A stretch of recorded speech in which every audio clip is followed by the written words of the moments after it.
तर एक महत्त्वाची बातमी समोर येते। अशोक खरात प्रकरणी एक महत्त्वाची अपडेट समोर येते। एका विशिष्ट तारखेला खरातनं अनेक पतसंस्थेत खातं उघडल्याचा संशय।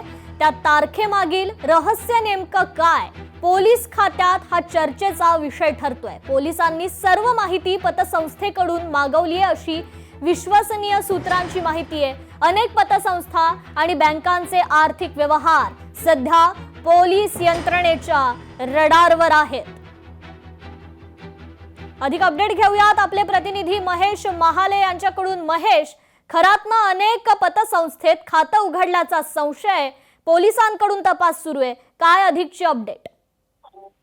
कृपा, आपण पाहिलं असेल तर अशोक खरात याने काही पतसंस्थांमध्ये शेकडोच्या संख्येने जे आहे ते अकाउंट उघडलेले होते आणि अनेक पतसंस्थांमध्ये खरं तर अनेक लोकांचे आधार कार्ड, पॅन कार्ड घेऊन त्या आधारे त्याने हे सगळे खाते जे होते ते उघडलेले होते आणि त्याला त्या खात्यांचा नॉमिनी तो स्वतः होता आणि या सगळ्या खात्यांचा तपास आता SITच्या यंत्रणेकडनं केलं जात आहे। मात्र यामध्ये एक धक्कादायक बाब अशी आहे का एका विशिष्ट तारखेला अशोक खरातने अनेक पतसंस्थेमध्ये खाते उघडलेले आहे, मात्र ती विशिष्ट तारीख कुठली आहे आणि त्या दिवशी हे खाते उघडण्याचं नेमकं कारण काय होतं हा सध्या चर्चेचा विषय बनलेला आहे। त्या तारखेला खरातने खाते उघडले याबाबत जे आहे ते आता पोलीस यंत्रणा जी आहे ती माहिती घेत आहे। अनेक पतसंस्थांमध्ये आर्थिक गैरव्यवहार केल्याचा देखील संशय जो आहे तो तपास यंत्रणेला आहे। त्या अनुषंगाने जे आहे ती तपास यंत्रणा जी आहे त्या अशोक खरातच्या या खात्यांसंदर्भात आता माहिती घेताना दिसून येत आहे।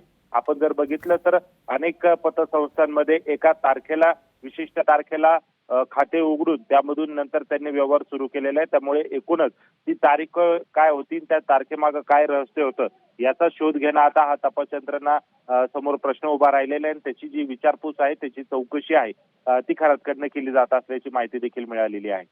जी, निश्चितच महेश, धन्यवाद आपण दिलेल्या या अपडेट संदर्भात।